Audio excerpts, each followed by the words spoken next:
Assalamualaikum warahmatullahi wabarakatuh. Sahabat petani sawit Indonesia, berjumpa lagi dengan saya Al-Fajr DS. Kali ini saya ingin sedikit membahas tentang cara pemupukan. Karena di lapangan sering terjadi kesalahan-kesalahan yang cukup berbahaya apabila kita lakukan pemupukan. Nah, yang pertama begini. Ini momen saya pas lagi mupuk ini ya. Yang pertama, sebagian petani sawit rakyat itu dia tidak paham tentang pupuk yang ia beli. Mungkin hanya rekomendasinya dari teman.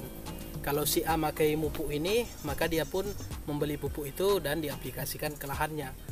Itu salah satu kesalahan yang sering terjadi. Kenapa saya katakan salah? Karena kalau kita memupuk ini, kita perlu tahu dulu apa kandungan pupuk yang kita beli. Karakter pupuk yang kita beli itu bagaimana.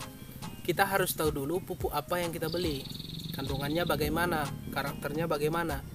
Jadi kita jangan asal membeli pupuk saja, cuman harus kita ketahui kandungannya, apakah memang sesuai dengan kondisi lahan kita atau bagaimana.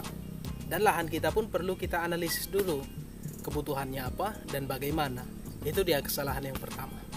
Kesalahan yang kedua, kita mupuk itu banyak saya perhatikan cara mupuknya itu masih melingkar begini seperti cincin, bukan disebar seperti ini tapi melingkar seperti cincin.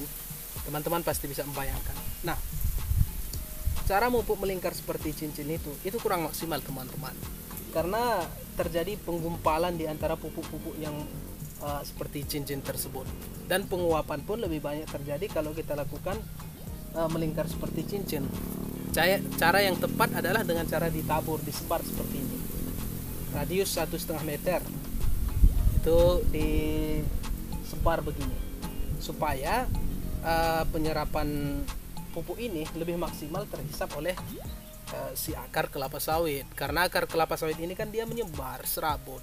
Jadi kalau kita buat melingkar seperti cincin, garis seperti Saturnus itu tidak maksimal dia teman-teman.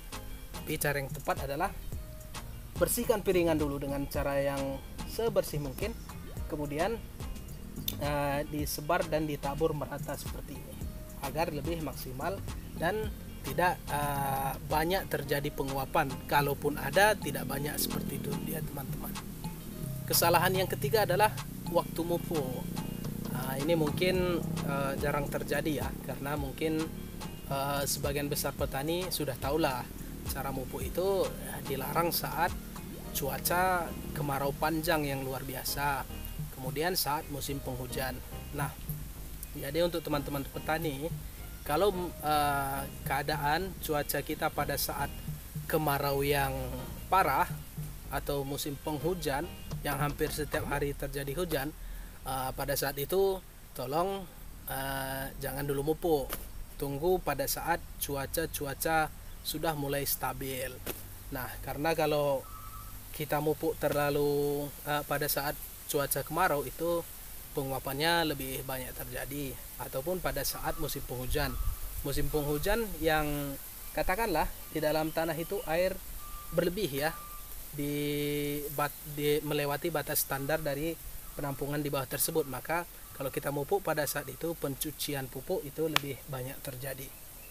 Itu dia beberapa kesalahan yang saya perhatikan di lapangan ya. Semoga yang saya sampaikan ini bermanfaat dan dapat menjadi edukasi pertanian kita ke depannya. Terima kasih, sampai jumpa. Wassalamualaikum warahmatullahi wabarakatuh.